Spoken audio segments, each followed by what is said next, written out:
अऊज़ु बिल्लाहि मिनश शैतानिर रजीम बिस्मिल्लाहिर रहमानिर रहीम व इज़ क़ाला लुक़मानु लिइब्निहि व हुवा यईदुहु या बुनय्या ला तुश्रिक बिल्लाह इन्नश-शिर्का लज़ुल्मुन अज़ीम। सदक़ल्लाहु मौलानाल अज़ीम व सदक़ रसूलुहुल अमीनुल मकीनुल करीम व नहनु अला ज़ालिका लमिनश शाहिदीन व शाकिरीन वल्हम्दुलिल्लाहि रब्बिल आलमीन। आइए सबसे पहले आक़ाए नामदार मदीने के ताजदार अहमद मुस्तफ़ा मोहम्मद मुस्तफ़ा सल्लल्लाहु ताला अलैहि वसल्लम की बारगाह अक़ीदत में झूम झूम कर दुरूद पाक का तोहफा पेश करें और पढ़े बाबाज़ बुलंद होकर अल्लाहुम्मा सल्ली अला सय्यदना शफीअना हबीबना मौलाना मुहम्मद बारिक व सल्लिम सलातन व सलामन अलैका या रसूल अल्लाह सल्लल्लाहु ताला अलैहि वसल्लम। हज़रात गिरामी अजीज़ गिरामी जनाब गुलाम हैदर साहब क़िबला ने अपनी बेटे की पैदाइश की खुशी में यह पाकीज़ा महफिल की मुनाक़िद की है। अल्लाह रब्बुल इज़्ज़त की बारगाह में दुआ करते मेरे परवरदिगार इनकी शहजादे की ज़िंदगी में जो भी मुसीबतें आफतें बलियात आने वाले और हबीब के वसीले से दूर अता फरमाए। बोलिए ना आमीन। मालिक परवरदिगार बंदे नवाजा करीमा कारसाजा इनके औलाद को आलिम बाअमल हाफिज़ कुरान बनाए। बोलिए ना आमीन। आशिक़ मुस्तफ़ा पूरी ज़िंदगी बनकर जीने की तौफीक व रफ़ीक अता फरमाए। हज़रात सच है कि आज इस पुरफितन दौर में अपने बच्चों को अपनी बच्चियों को सबसे ज़्यादा जिस चीज़ की ज़रूरत है वो दीनी तालीम की ज़रूरत है।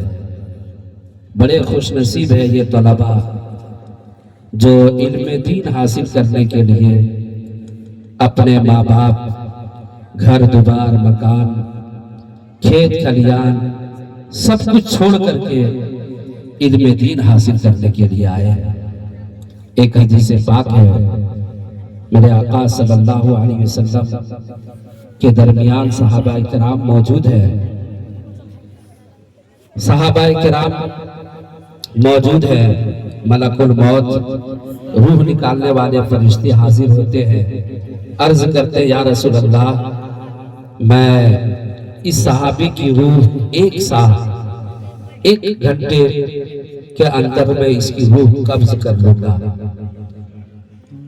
मेरे आका सल्लल्लाहु अलैहि वसल्लम वो सहाबी को देखते हैं, खबर देते हैं।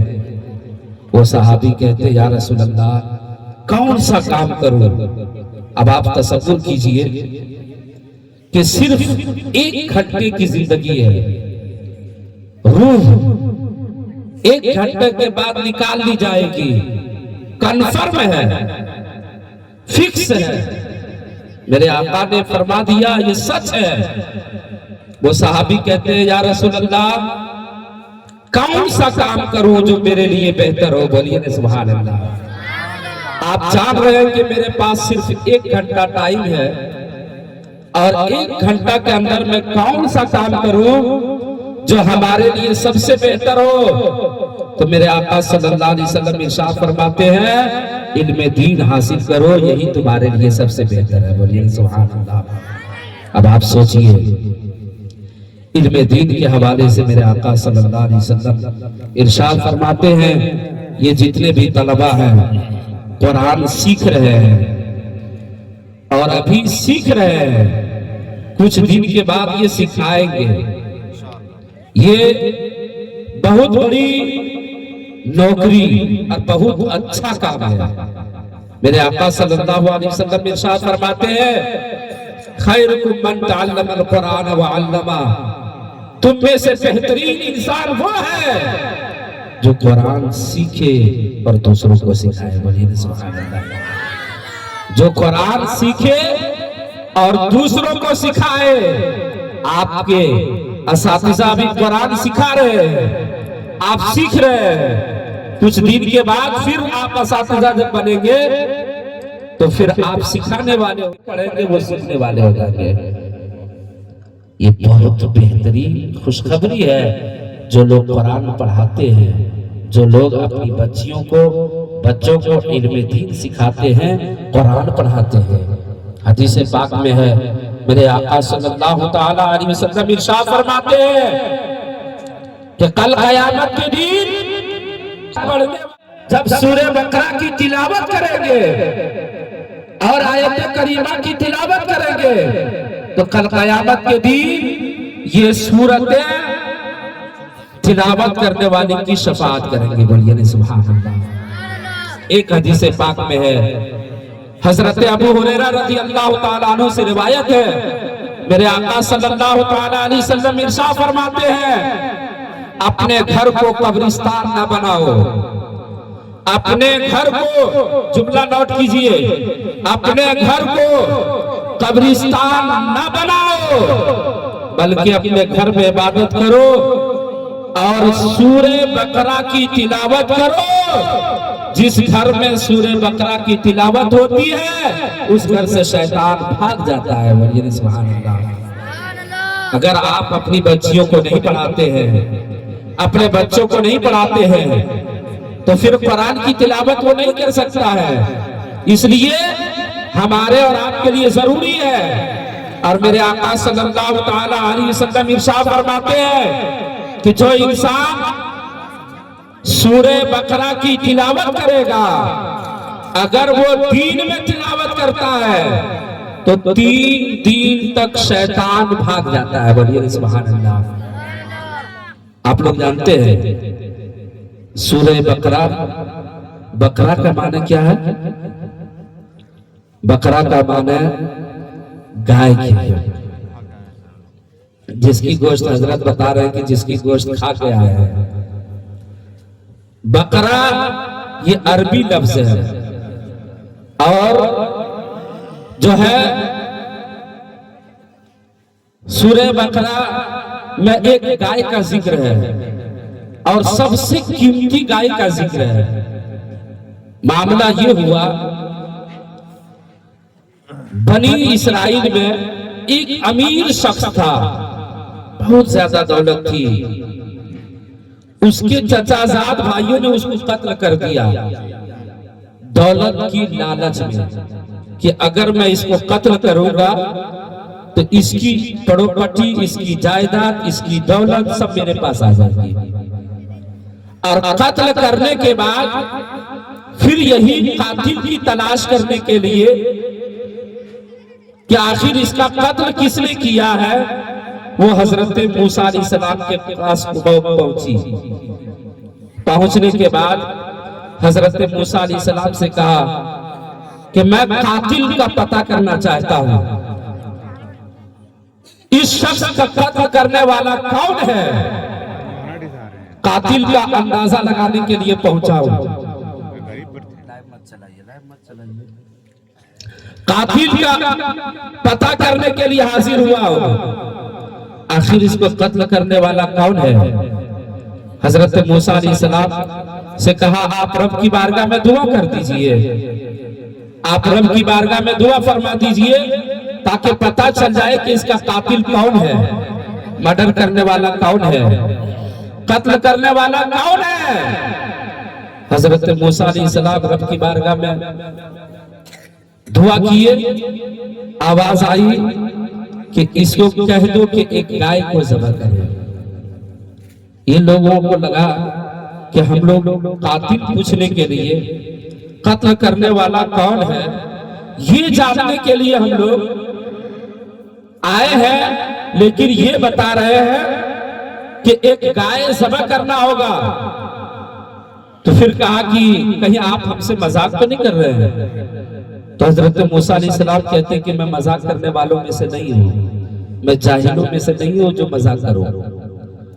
मूसा अलैहिस्सलाम से पूछते हैं, फिर ये कौन? बनी इस्राइल के लोग पूछते हैं, बताइए, आप बताइए कि वो गाय का रंग कैसा हो? गाय ना छोटी हो ना बड़ी हो। दूसरे मर्तबा सवाल किया, गाय का रंग किस तरह हो? गाय का रंग पूछा तो कहा वो पीली गाय हो, बकरतुल सफरा हो, पीली गाय का जिक्र है। फिर कहा कि वो गाय घर की हो या खेत में चलने वाली हो। कहा ना घर की हो और ना ही खेत में चलने वाली हो, पूरी दुनिया में एक ही गाय थी। एक साले बुजुर्ग बीमार पड़ गए थे, तबीयत अलील थी, एक बेटा था, अल्लाह पर बहुत भरोसा था, बहुत नेक इंसान थे। देखे कि मैं तो इंतकाल कर जाऊंगा, लेकिन मेरे पास एक बछिया है, छोटी सी गाय है, इसकी परवरिश कौन करेगा?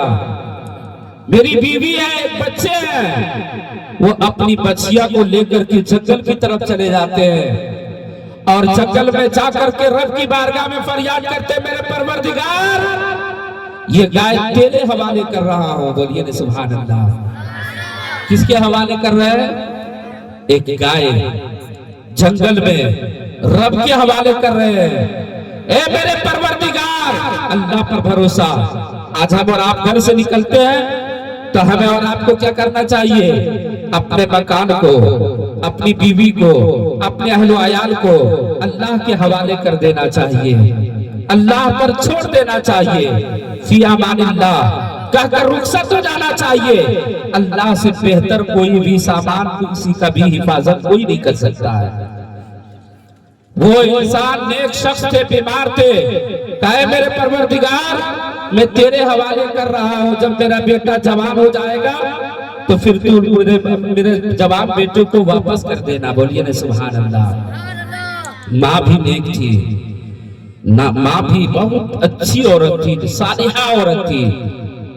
वो जब बेटा रफ्ता रफ्ता धीरे धीरे जवान हुआ, बड़े हुए, माँ कहती है बेटा जाओ, जंगल में तुम्हारे बाप ने एक जगह पर कह करके गाय को छोड़ दिया था, वही गाय जाकर के उस जगह से कहो, रब तबारक व तआला वो गाय भी अता फरमा देगा। बोलिए ना सुभान अल्लाह। गाय बाछी, छोटी बाछी थी, लेकिन कुछ दिन के बाद वो बड़ी गाय बन गई। बेटा छोटा था, जवान हो चुका था। जंगल में गए, रब की बारगाह में कहा मेरे परवरदिगार, इसी जगह पर मेरे वालिद मोहतरम ने गाय को छोड़ा था, ऐ मेरे परवरदिगार वो गाय को मुझे वापस कर दीजिए। बोलिए सुभान अल्लाह। जंगल में रब की बारगाह में मांगते हैं, दौड़ती हुई वो गाय आई। माँ कहती है फाके का आलम है, खाने के लिए कुछ नहीं है, आप इसे बाजार में ले जाकर बेच दीजिए, इसकी कीमत 3 दीनार। उस जमाने में गाय जो बिकती थी वो 3 दीनार की होती थी। गाय की कीमत 3 दीनार। कहा ये गाय बेच दीजिए। ये जवान बाजार में गया, गाय की कीमत लगाया 3 दीनार में। खरीदने वाले फरिश्ते हाजिर हुए, कहा गाय की कीमत कितनी है? कहा 3 दीनार। कहा 6 दीनार में मुझे दोगे? बोलिए ना सुभान अल्लाह। आजकल के खरीदार रहते हैं तो क्या करते हैं, अगर आप सूट की कीमत करते हैं 800 रुपया तो खरीदने वाला कहता कि 400 रुपया में देंगे, आधा कम। लेकिन वो खरीदार भी कैसा खरीदार था, वो कहते हैं कि 3 दीनार नहीं, मैं 3 दीनार में नहीं खरीदूंगा, 6 दीनार में खरीदूंगा। वो कहते मेरी माँ ने कही थी 3 दीनार में बेचना, मैं 3 दीनार में बेचूंगा। अगर आप 6 दीनार में लेना चाहते हैं तो मैं माँ से इजाजत लेकर आऊंगा। बोलिए सुभान अल्लाह। अल्लाह तबारक व तआला ऐसे साले औलाद अता फरमाए। बोलिए ना आमीन आमीन। औलाद हो तो ऐसी औलाद हो, कहते मैं 6 दीनार में नहीं दूंगा।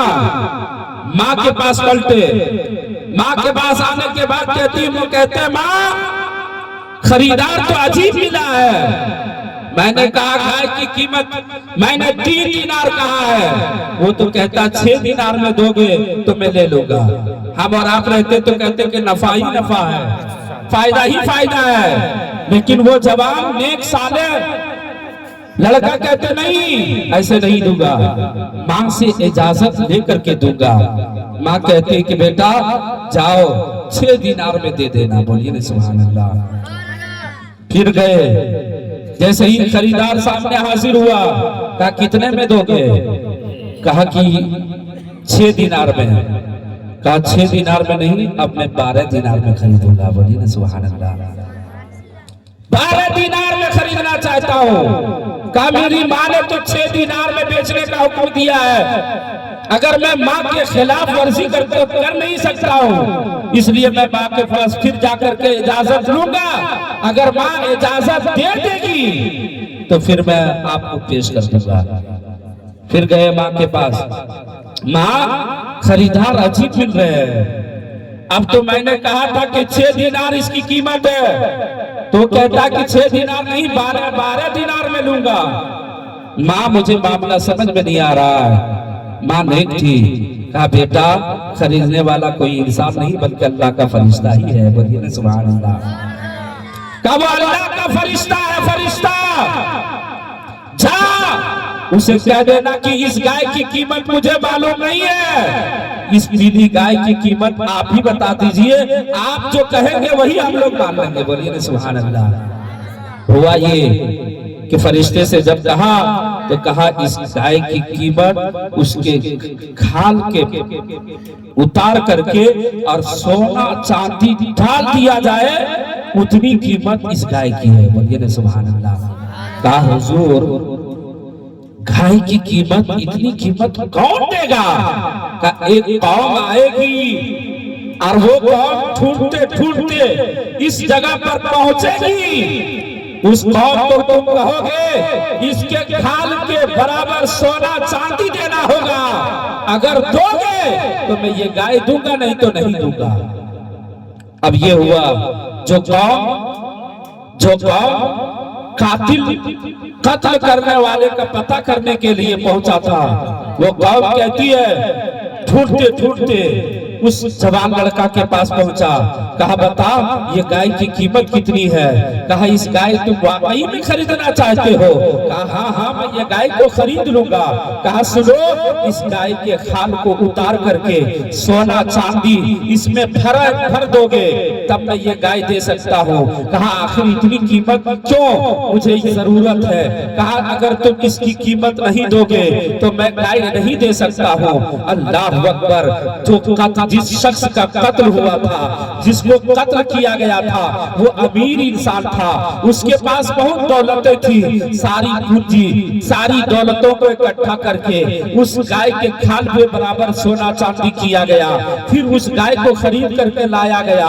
कहा कि गाय को ज़बह कर दो। जैसे ही गाय को ज़बह किया गया, उसके धूम को लिया और धूम को कातिल मकतूल के ऊपर जैसे ही मारा, जिसे कत्ल किया हुआ था मकतूल को जैसे ही मारा, वो जब कत्लशुदा इंसान जो कत्ल किया हुआ था वो खड़ा हुआ और खड़ा होकर के कहा लोगों, मुझे किसी और ने नहीं कत्ल किया है बल्कि मेरा चचा साथ भाई ने मुझे कत्ल किया है। मुझे मेरे चचा साथ भाई ने दौलत के नशे में चूर होकर के मुझे कत्ल किया। आए मुसलमानों, क्या पता चला? अपनी औलाद को कुरान पढ़ने वाला बनाओ, अपनी औलाद को कुरान समझने वाला बना दो, ताकि तुम्हारी औलाद, तुम्हारे बच्चे जब कुरान पढ़ लेंगे, ऐसे वाकयात पढ़ लेंगे तो अल्लाह पर उसका भरोसा मजबूत हो जाएगा, उसका तवक्कुल अल्लाह पर मजबूत हो जाएगा। और जब इंसान का तवक्कुल रब तबारक व तआला पर मजबूत हो जाएगा तो वो यहाँ भी कामयाब रहेगा, आखिरत में भी।